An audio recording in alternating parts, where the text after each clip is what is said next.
नमस्कार दोस्तों, आप सभी का स्वागत है आपके अपने YouTube channel education experience expo में। मैं हूं Neeraj Kumar Kaithal. Nursing recruitment exams 2020 की प्रिपरेशन कर रहे सभी स्टूडेंट्स के लिए आज की क्लास नंबर 20 है। आज की क्लास में हम डिस्कस करेंगे हाइपरटेंशन के बारे में। इस वीडियो में आप हाइपरटेंशन की definition, classification, sign and symptoms, risk factor, complication और ट्रीटमेंट की स्टडी करेंगे। So friends, let's begin. सबसे पहले हम बात करेंगे कि हाइपरटेंशन होता क्या है। हाइपरटेंशन को हम सामान्य भाषा में कहते हैं व्यक्ति का बीपी बढ़ जाना। आइए डेफिनेशन को जानते हैं।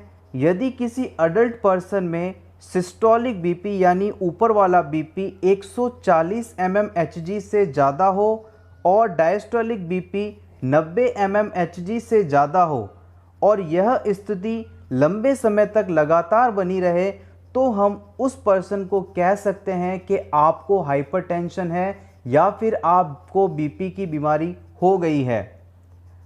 कभी कभी ऐसा होता है कि हम एक्सरसाइज करते हैं या फिर गुस्से में आ जाते हैं, तो इन कारणों से भी हमारा बीपी अचानक बढ़ सकता है। लेकिन बीपी का बढ़ना और फिर नॉर्मल हो जाना, इस स्थिति को हम हाइपरटेंशन नहीं कह सकते। याद रखिएगा, हाइपरटेंशन या बीपी का मरीज उसे ही कहेंगे आप जिसके अंदर सिस्टोलिक बीपी 140 mmHg या फिर डायस्टोलिक बीपी 90 mmHg से ऊपर लंबे समय तक बना रहे। अब ब्लड प्रेशर से रिलेटेड कुछ इंपॉर्टेंट पॉइंट्स को देख लेते हैं। एक अडल्ट पर्सन में नॉर्मल बीपी होता है 120/80 mmHg। बीपी को मापने के लिए हम जिस डिवाइस का इस्तेमाल करते हैं उसे हम स्फिग्मोमैनोमीटर के नाम से जानते हैं। स्फिग्मोमैनोमीटर हमारे बॉडी में BP regulating centre, cardiovascular centre medulla oblongata में स्थित रहता है। हमारे बॉडी में बीपी को रेगुलेट करने वाले सेंटर को हम कार्डियोवैस्कुलर सेंटर कहते हैं, जो कि हमारे मेडुला ऑब्लोंगेटा में स्थित रहता है। हाइपरटेंशन डिजीज़ को हम साइलेंट किलर के नाम से भी जानते हैं। मेल्स में हाइपरटेंशन की कंडीशन फीमेल्स की तुलना में ज़्यादा पाई जाती है। इम्पॉर्टेंट, ब्लड प्रेशर को हम दो प्रकार से क्लासीफाई कर सकते हैं। एक तो उसके कारणों के आधार पर और दूसरा ब्लड प्रेशर रीडिंग या रेंज ऑफ बीपी के आधार पर। आइए सबसे पहले बात करते हैं बेस्ड अपॉन द कॉज के आधार पर हम हाइपरटेंशन को चार प्रकार से क्लासीफाई कर सकते हैं। फर्स्ट है प्राइमरी हाइपरटेंशन। प्राइमरी हाइपरटेंशन को हम इसेंशियल हाइपरटेंशन या इडियोपैथिक हाइपरटेंशन के नाम से जानते हैं।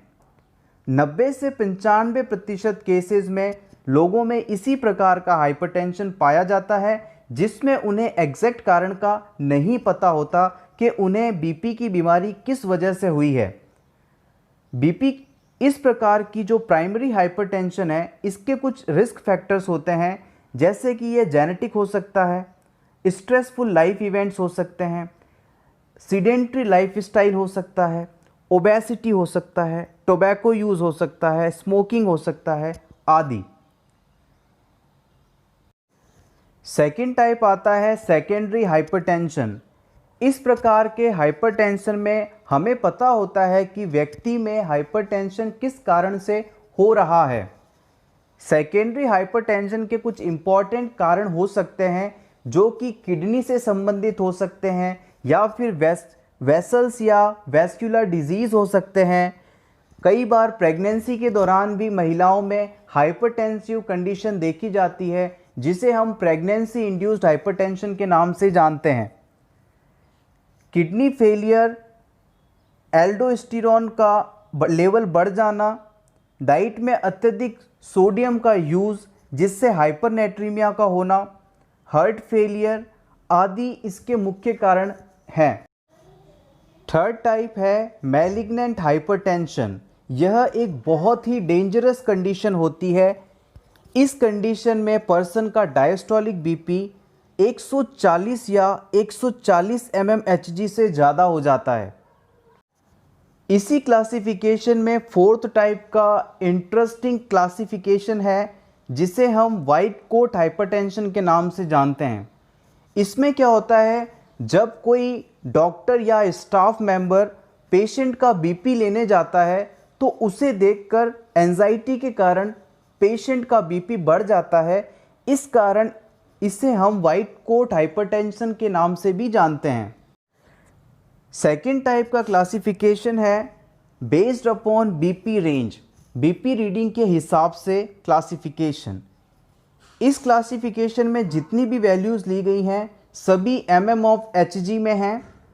इस क्लासिफिकेशन के अकॉर्डिंग हम बीपी को 6 स्टेजेस या 6 प्रकार से क्लासीफाई कर सकते हैं। फर्स्ट है नॉर्मल, इसमें व्यक्ति का बीपी 120/80 होता है। जब सेकंड है प्री हाइपरटेंशन, हाइपरटेंशन से पहले वाली स्टेज, इस समय व्यक्ति का बीपी 120 से 139 और या फिर 80 से 89, 80 to 89 के बीच होता है। Pre hypertension is a condition in which a person systolic BP is between 120 to 139 और diastolic BP between 80 to 89। Third type आता है हाइपरटेंशन। जैसा कि हमने डेफिनेशन में पढ़ा था कि किसी व्यक्ति में यदि लंबे समय तक सिस्टोलिक बीपी 140 या उससे ऊपर और डायस्टोलिक बीपी 90 या उससे ऊपर रहे तो हम इस कंडीशन को हाइपरटेंशन कहते हैं। उसके बाद हम बात करते हैं स्टेज 1 हाइपरटेंशन की। स्टेज 1 हाइपरटेंशन में व्यक्ति का सिस्टोलिक बीपी 140 से 159 के बीच और डायस्टोलिक बीपी 90 से 99 के बीच, 90 to 99 के बीच होता है। स्टेज सेकंड हाइपरटेंशन में पर्सन का बीपी मोर देन 160 और इक्वल 160 होता है या फिर डायस्टोलिक बीपी इक्वल 100 और मोर देन 100 होता है। लास्ट टाइप है हाइपरटेंसिव क्राइसिस। यह एक बहुत ही क्रिटिकल स्टेट है। इसमें सिस्टोलिक बीपी मोर देन 180 और diastolic BP more than 110 mmHg हो जाता है। आइए बात करते हैं हाइपरटेंशन के कुछ इम्पॉर्टेंट साइन एंड सिम्टम्स की। वैसे तो हाइपरटेंशन कंडीशन में व्यक्ति को बहुत सारे सिम्टम्स देखने को मिल सकते हैं या फिर ऐसा भी होता है एक स्टेज तक आने तक पेशेंट में कोई भी सिम्टम नहीं शो होते हैं, पेशेंट कई बार असिम्प्टोमेटिक रहता है। लेकिन हमने इस वीडियो में कुछ इम्पॉर्टेंट साइन एंड सिम्टम्स को इंक्लूड किया है जो कि हैं व्यक्ति को लंबे समय तक हेडेक होता रहता है, सर में दर्द होता रहता है। सेकंड है डिजीनेस। डिजीनेस का मतलब होता है सर चकराना। थर्ड है फैटीग, या हम सिंपली कहें पर्सन अपने आप को हर समय थका हुआ महसूस करता है या फिर थोड़ा सा भी काम करते ही उसे थकान महसूस होने लगती है। पाल्पिटेशन, पाल्पिटेशन का मतलब है घबराहट होना। व्यक्ति की पल्स रेट अचानक से बहुत तेज़ हो जाती है, उसे बेचैनी महसूस होती है, यह सब पाल्पिटेशन कहलाता है। व्यक्ति को चेस्ट पेन होता है। व्यक्ति को डिस्पनिया होता है। डिस्पनिया का मतलब है सांस लेने में दिक्कत होने लगती है। कई बार हाइपरटेंशन अधिक होने पर एपिस्टैक्सिस यानी नाक से खून का निकलना, नक्सीर भी देखने को मिलती है। ये थे कुछ इम्पॉर्टेंट साइन एंड सिम्टम्स। अब बात करते हैं रिस्क फैक्टर्स की। इन सभी चीज़ों के कारण व्यक्ति में हाइपरटेंशन होने की संभावना काफ़ी बढ़ जाती है। सबसे पहला है एज। जैसे जैसे व्यक्ति की एज बढ़ती है उसमें हाइपरटेंशन या बीपी के बढ़े रहने की संभावना काफ़ी बढ़ जाती है। स्ट्रेसफुल लाइफ, यदि व्यक्ति के जीवन में काफ़ी स्ट्रेस है, मानसिक तनाव है, तो भी उसे बीपी की प्रॉब्लम हो सकती है। एक्सेसिव अल्कोहल कंजप्शन, यदि व्यक्ति लंबे समय तक बहुत ज़्यादा मात्रा में अल्कोहल लेता है, अल्कोहल इंटेक करता है, अल्कोहल का कंजप्शन करता है, तो चांसेस हैं कि व्यक्ति में हाइपरटेंशन हो सकता है। कुछ क्रॉनिक डिजीज़ जैसे कि डायबिटीज़ और किडनी डिजीज़ के पेशेंट्स में भी हाइपरटेंशन डेवलप हो सकता है। ऐसे व्यक्ति जो कि खाने में हाई सोडियम अमाउंट और लो पोटेशियम अमाउंट लेते हैं उनमें भी हाइपरटेंशन हो सकता है। टोबैको का इस्तेमाल किसी भी फॉर्म में किया जाए, यह हाइपरटेंशन को बढ़ाता है। जो व्यक्ति फिजिकली एक्टिव नहीं हैं, सीडेंट्री लाइफ स्टाइल यूज़ करते हैं, उन सभी में हाइपरटेंशन काफ़ी देखा जाता है। फैमिली हिस्ट्री, ऐसे व्यक्ति जिनके परिवार में पहले माता पिता या उनके ग्रैंड पेरेंट्स को हाइपरटेंशन था, उनमें हाइपरटेंशन होने की संभावना काफ़ी रहती है। ओबेसिटी, मोटापा हाइपरटेंशन का एक बहुत ही बड़ा कारण है। हाइपरटेंशन के कारण निम्न कॉम्प्लिकेशंस हो सकते हैं। हाइपरटेंशन के कारण पर्सन में हार्ट फेलियर हो सकता है, कोरोनरी आर्टरी डिजीजेज हो सकते हैं, व्यक्ति को स्ट्रोक हो सकता है, किडनी प्रॉब्लम्स हो सकती हैं, आई डिजीज़ हो सकती हैं। इसके अलावा भी बहुत सारी बीमारियां हैं जो हाइपरटेंशन के कारण हो सकती हैं।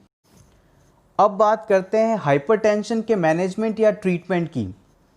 हाइपरटेंशन का ट्रीटमेंट दो प्रकार से किया जा सकता है, non pharmacological and pharmacological method. Non pharmacological method में हम दवाइयों का इस्तेमाल नहीं करते, जबकि फार्मेकोलॉजिकल ट्रीटमेंट मेथड में हम दवाइयों का इस्तेमाल करते हैं।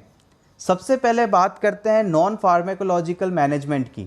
इसमें सबसे पहला है डाइट मॉडिफिकेशन। बीपी के मरीजों को हमेशा यह याद रखना है कि सोडियम उनका सबसे बड़ा दुश्मन है। सोडियम हम खाने में सबसे ज़्यादा साल्ट फॉर्म में लेते हैं। साल्ट को हम सोडियम क्लोराइड NaCl के नाम से जानते हैं। तो हम सिंपली अगर कहें तो पर्सन को ऐसे फूड सब्सटेंस का कम इंटेक करना है जिसमें सोडियम मौजूद हो, जैसे कि नमक। बीपी के पेशेंट्स को हमेशा हमारा अपना कोलेस्ट्रॉल लेवल मैनेज करके रखना चाहिए। कोलेस्ट्रॉल लेवल हमारे बॉडी में अप टू 200 mg/dl माना जाता है। कोलेस्ट्रॉल लेवल को मैनेज करने के लिए आप अपनी डाइट में अनसैचुरेटेड फैट्स की तुलना में सैचुरेटेड फैट का ज़्यादा इस्तेमाल करें। इसके साथ ही आपको टी, कॉफ़ी, अल्कोहल, टोबैको आदि चीज़ों का कम से कम उपयोग करना है। Oily food, fast food, junk food, इन सभी का आप जितना हो सके कम से कम उपयोग करें। इस प्रकार के डाइट मॉडिफिकेशन को करके काफ़ी हद तक आप अपने बीपी को मेंटेन कर सकते हैं।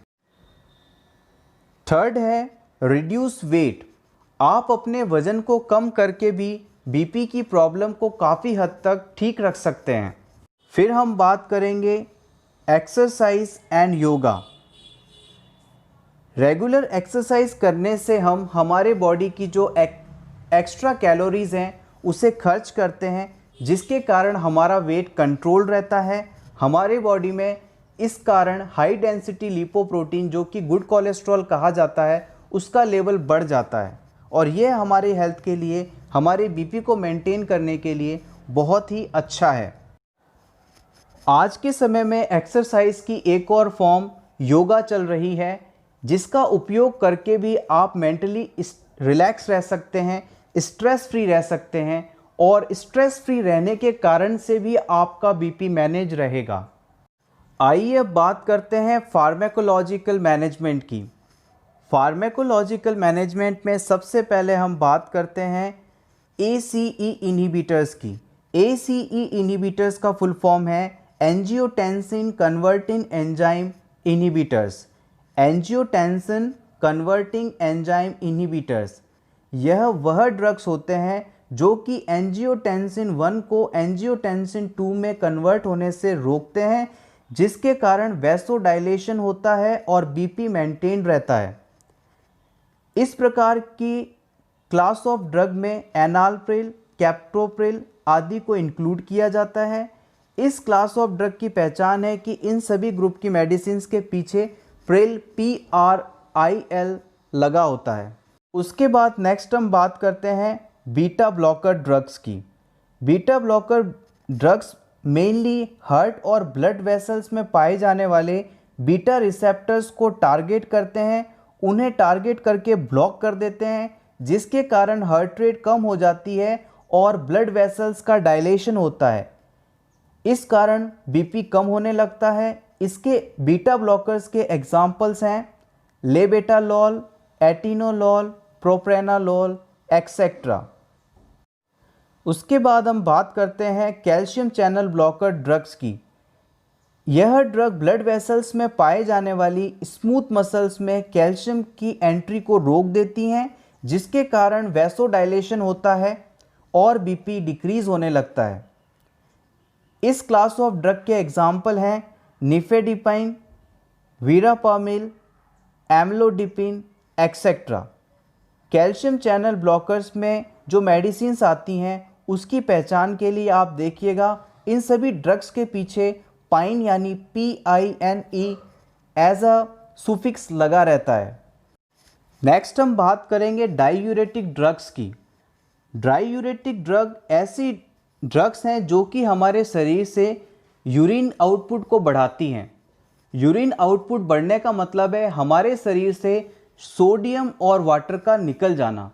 यदि हमारे बॉडी से सोडियम का लेवल कम हो जाएगा तो ऑब्वियसली हमारा बीपी मेंटेन रहेगा। इम्पॉर्टेंट डायूरेटिक ड्रग का एग्जाम्पल है फ्रूसेमाइड, जो कि अक्सर लेसिक्स के नाम से अस्पतालों में बहुत ज़्यादा यूज़ किया जाता है। वैसोडाइलेटर्स ऐसे सब्सटेंस या मेडिसिन्स हैं जो कि ब्लड वेसल्स को डायलेट करती हैं, उनके डायमीटर्स को बढ़ा देती हैं। इसमें हम सोडियम नाइट्रोप्रोसाइड, हाइड्रोलिजिन आदि का इस्तेमाल करते हैं। तो ये था friends pharmacological management of hypertension.